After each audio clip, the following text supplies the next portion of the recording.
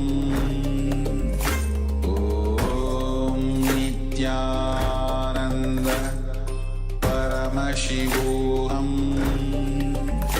Om Nityananda Paramashivoham Om Nityananda Paramashivoham Om Nityananda Paramashivoham Om Nityananda Paramashivoham Om Nityananda Paramashivoham Om Nityananda Paramashivoham Om Nityananda Paramashivoham Om Nityananda Paramashivoham Om Nityananda Paramashivoham Om Nityananda Paramashivoham Om Nityananda Paramashivoham.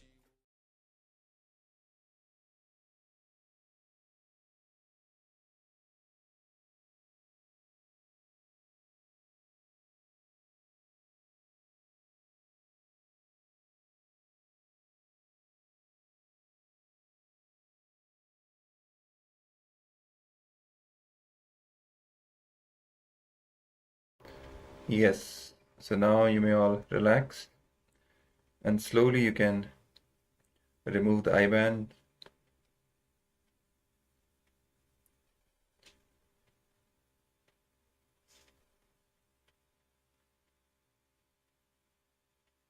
Remove the eye bands, and you can now share what was revealed to you. What all Swamiji revealed in your third eye, you can share it. You can put it in the chat windows, in the Zoom. If you're watching us on YouTube or Facebook, you can put it in the comment section.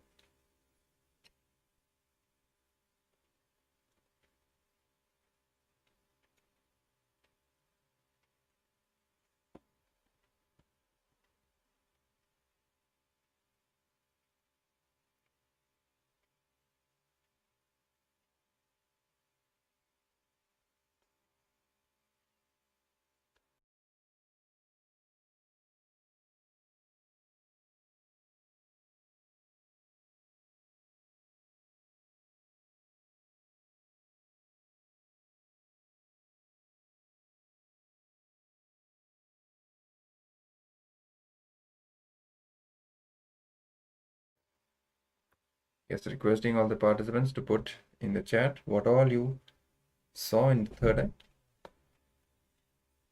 Could be anything, whatever was revealed to you in any form.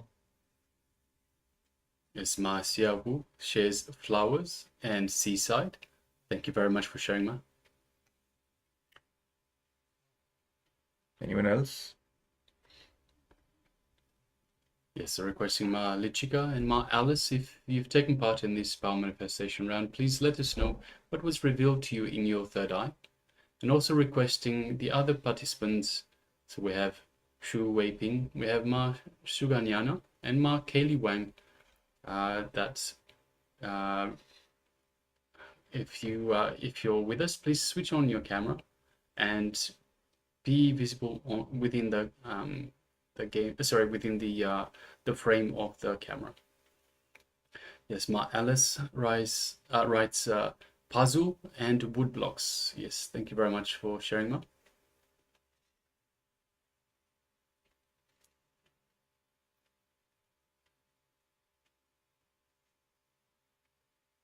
So just going to give a couple more moments.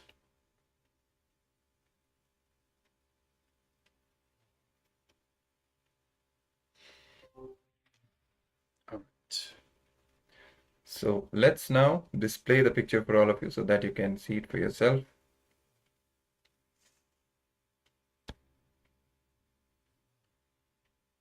Yes. So we do in fact have a crossword puzzle, a Scrabble blocks. Yes, and we have different words. We have salt, we have fat, heat, acid, and wine. So let's have a quick look. So my Alice was writing puzzle with wood blocks. Yes, very much so. Congratulations, well done. Great. And my Xiaowu wrote flowers and seaside. So flowers and seaside. We have salt and we have heat, which you both get to the seaside. And yes, so yes, thank you very much. Thank you for both for participating, for taking part, and congratulations once again. Great.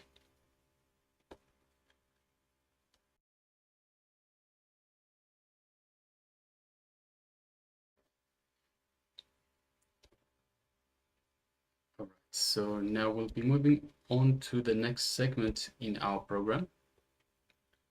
So the next segment is going to be Jnana, another Jnana segment, where we'll be having the revelations from the Supreme Pontiff of Hinduism on the topic of establishing yourself in surrender. How to establish ourselves in the state of surrender. So let's now come to the space of listening.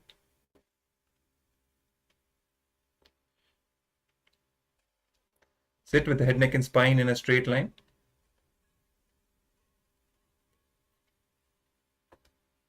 And let's be ready to watch this revelation.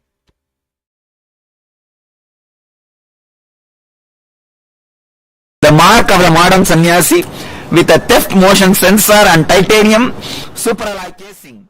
This is truly a danda of the 21st century, $21,000. Where is he? Oh God. Royal staff, gold plating, rubies and emeralds, platinum head, the best way to show off your wealth and status. Sannyasi shop is not responsible for the absence of wealth and status after purchase. $400,000. Security. No sannyasi should sleep unguarded with articles worth many thousands of dollars. Check out our new security system, motion sensor, sound alarm, and many more gadgets to ensure your possessions safely. $30,000. Antique king. Leather wrapping, ivory studs, the luxury danda that beats any other. $30,000. Kalpadaru, the wish-fulfilling danda, is equipped with a mini drinks cooler, lighter facilities, cigarette storage, and much more. $45,000. That's SkyMall books, and the effect of engram of that. In the flight, there is a SkyMall magazine. Healing danda. As its base is, it conceals a medicine chest and an aromatherapy generator to heal any illness. $30,000. Oh God, that's all. Wow, beginning there's a lot. Gresta soup. And that says, I hate sannyasis. Two famous sannyasi for your liking. Want to go to a friend's party without looking like an idiot. The Gresta soup is an answer. La Natural City. Dweller suit with secret compartments for gandas, commandables, and other incriminating items.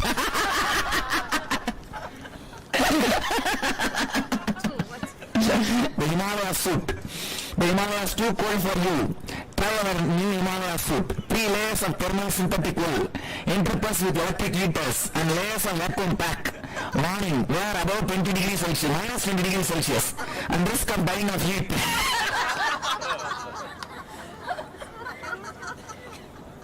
And edibles, ready-made meal packs. The only solution to starvation, ready-made meal packs. Drop a sachet into the kamandalu, then bring to boil. Oh God! My recipe. And then bring to boil and serve. Available in 6 flavors. Cheese, garlic, balls in the hot sauce, double fried chips, McDonald's burger, chili mushroom, Manchurian, Rambi Ramisu. Rum, Biramisu and Kurkure Masa mix up. Especially made for brahmacharis. Tapas LSD. Wow. Trouble with concentration. I want your friends to be amazed at your concentration skills. Take Tapas LSD. 1 dose can isolate you from the world and draw you into yourself. When you awake, your friends will be gapping in amazement. $10,000. Note not to be used within 3 miles of a policeman. He did this in the bus stop. God, what creative these guys became. And he's telling, I'll take a printout and give. I can't give this. I said, this is original on pencil. You give it today. Hey, create a good shop. It will be really nice. Kalpatal Danda. And he has put a light, fan, cigar smoker, liquor box, shower, everything in the Kalpatal Danda. Titanium Danda. Royal staff. Antique king.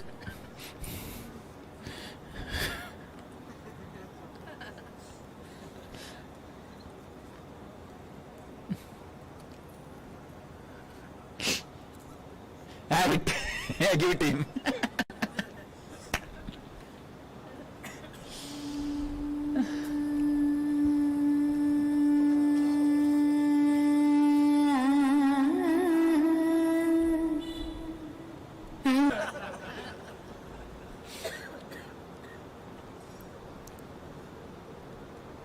Vivekananda was sitting one day in the banks of Ganga in Calcutta. One lady, old lady, got washed away in the water. She was shouting, save me, save me. Vivekananda said, he was sitting with his swamis, brahmacharis. Whoever jumps and saves her, whether you save or get washed, I'll give you enlightenment. 12 fellows jumped. And finally they saved the old lady. And all 12 came out. He gave sannyas to all 12 of them immediately in half an hour. He gave them sannyas, and that all 12 became the first circle of his sangha. In the 12, I think 4 or 5 became successors, presidents of Ramakrishna Mission. He immediately gave them sannyas.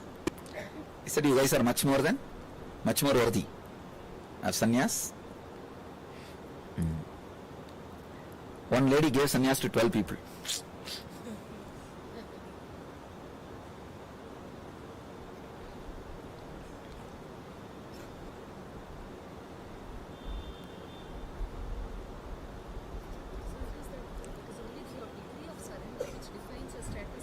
Nothing else. Degree of surrender, that's all.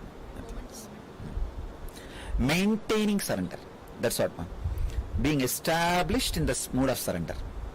Because these guys, they experience some time and run away. Like Ramakrishna says very beautifully, the mongoose in the village, they will go and hide in their holes. These village kids, to catch them, they will tie a rope in their tail and put a brick. Even if they go and hide, they will pull the rope and get them out of the hole. Same way, your engrams are like that stones. Attachment is a rope. Even if you go and experience surrender, that can just pull you out. That only you should take care. Because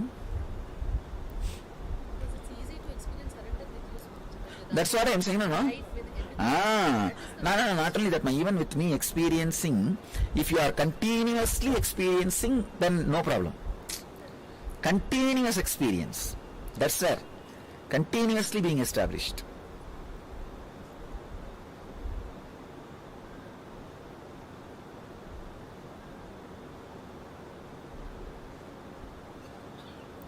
Without, you see, when you are not having surrender, suddenly you will start judging my movements. You understand? My movements are not me. Even if I do not know, I do not show you, I am an incarnation. Understand? Sometimes I myself may act just like a normal man, just like normal, but when you measure with your logic, that actions overdone. Gone. That's why I tell this first circle disciples, say, even if I don't know, you know, I'm an incarnation.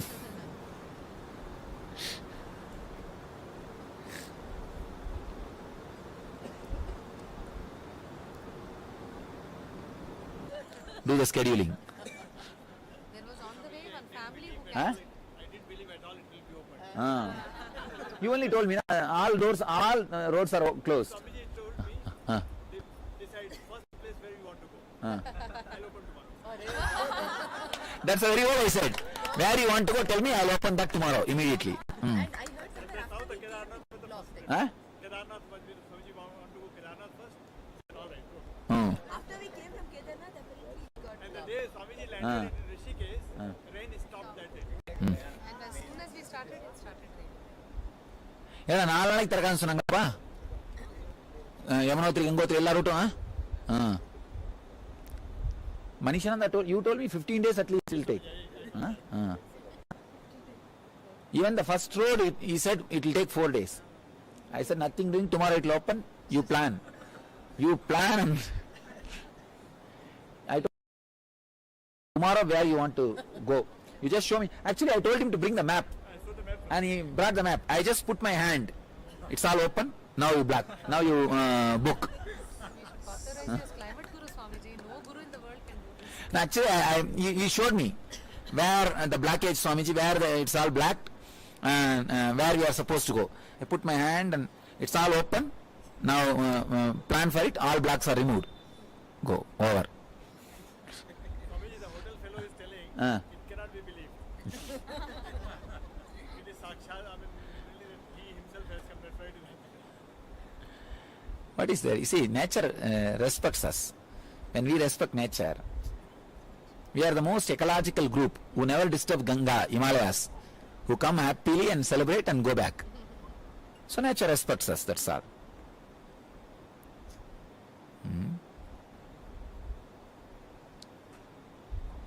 Ganga celebrates our presence. Himalaya celebrates our presence. He wants us here, Himaraja.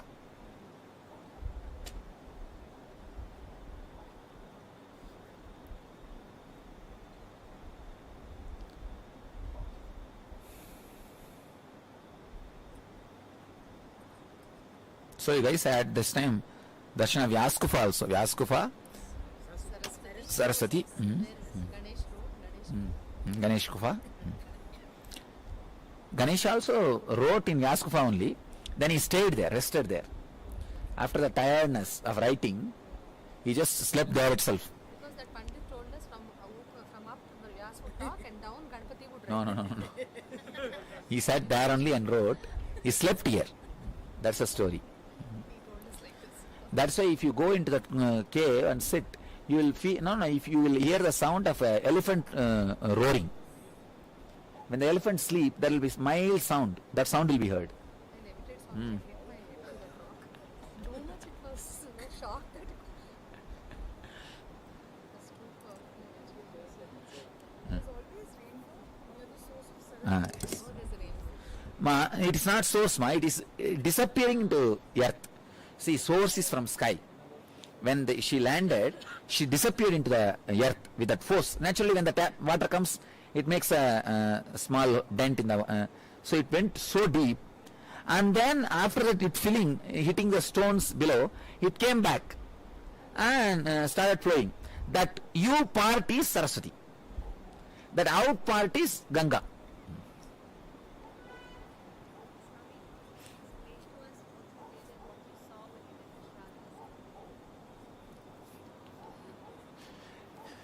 Will you understand?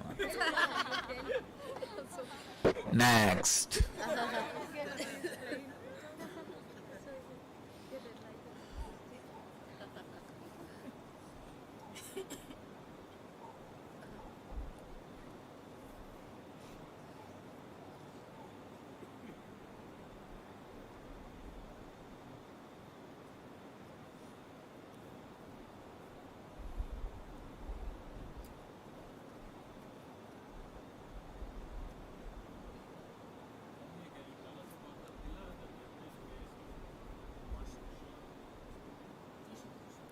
Trishul. I have no much idea about it. But whatever they say seems to be believable, because that way it is standing but it is shaking. Really, I am surprised. Because if it is installed strongly, it cannot shake. And if it is shaking, how long it can be standing? It is standing. At least last 10 years I have seen it standing. 1999 I have seen. And 1995 I have seen. Twice. So from 95, now 15 years. I don't know. That may not be true, but its standing is really surprising. And it is heavy. That heavy, if it is installed nicely, it will not shake. If it is not installed, it will not stand. Is it not? And how technically they managed both, we don't know.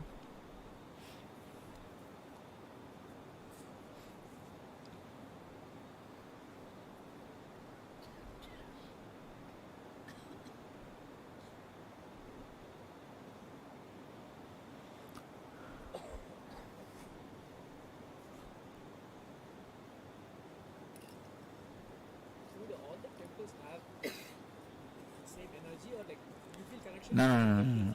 You see, it's like a master sleep. If they have left the body, then it will be energy. Otherwise, it's all just a place of worship. This is more a place of worship, not energy center. Place of worship. But even there, you can feel connected. It's not wrong, because many people would have worshipped those thoughts are culminated and it's there. You see.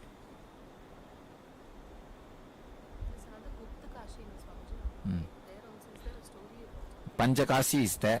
Panchakashi, Panchaprayag, Panchakedar, Panchabadri is here in the Himalayas. Panchaprayag is Devaprayag, Rudraprayag, Vishnuprayag, Sonprayag, Karnaprayag, and Nandaprayag. Actually, then one should be missing. One should be reduced. I don't know which is Panchaprayag. In the 6, some 5 is Panchaprayag. Same way Panchabadri, Panchakedar, Panchakashi.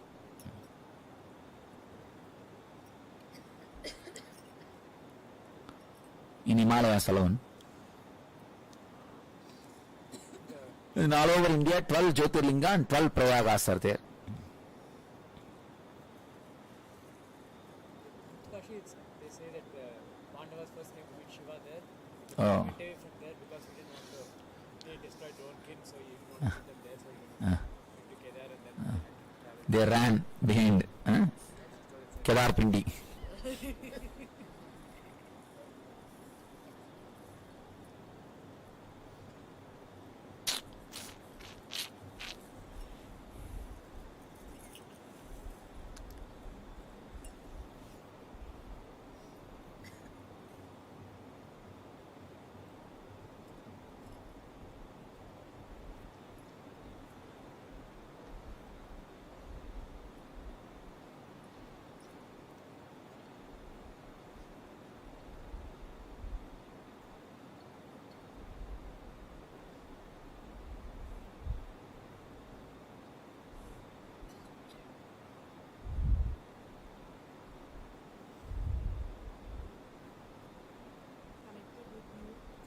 Yes. Then why else it will be connected? No, whether I am in the physical body or not, whether you are in the physical body or not, connection is eternal.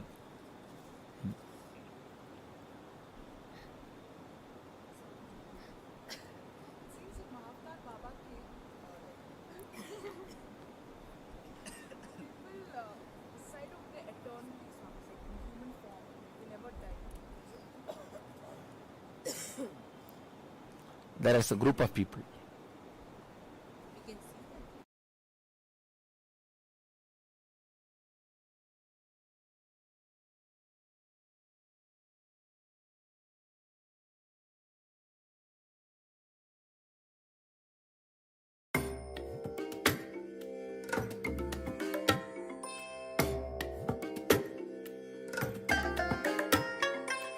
I bless you all.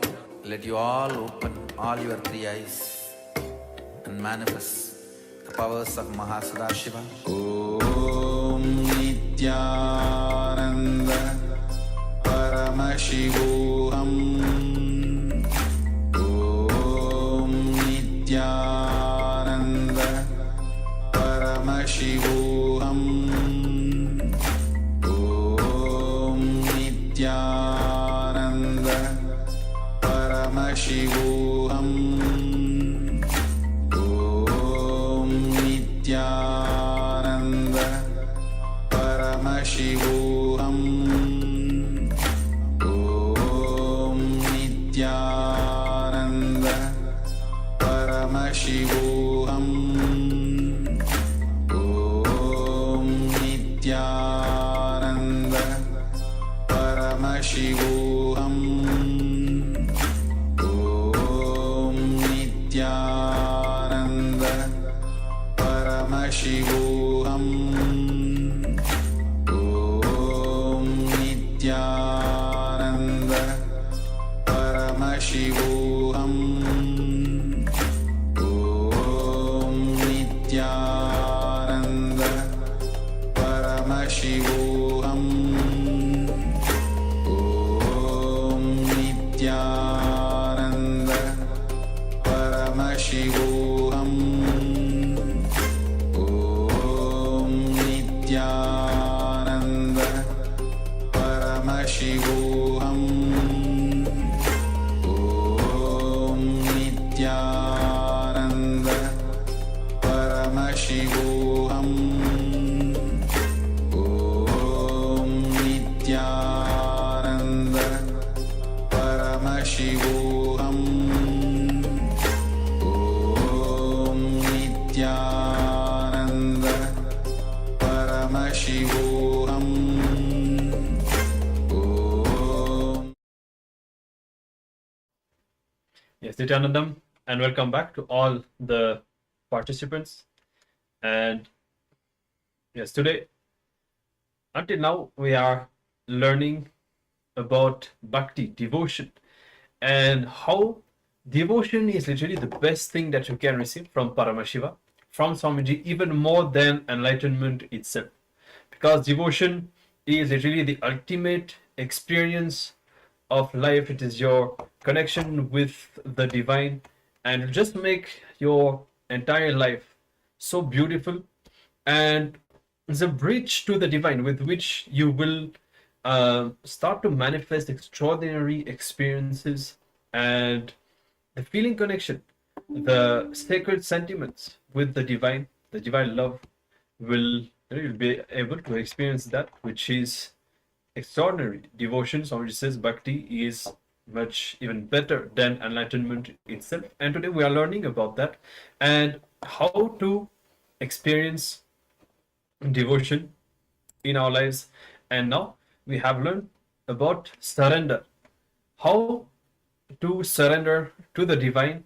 And there are different misconceptions about surrender. We don't surrender from a powerless space because we feel that we are not able to handle life or whatever, but surrender is always from a powerful context that we just hand over the everything in our lives to the divine, and this surrender makes us more powerful. It raises our consciousness, and somebody has taught us about the importance of surrender. Now we'll just be going over a short verse from the Bhagavad Gita, where Krishna gives, Bhagavan Sri Krishna gives a message to all the seekers, and that is through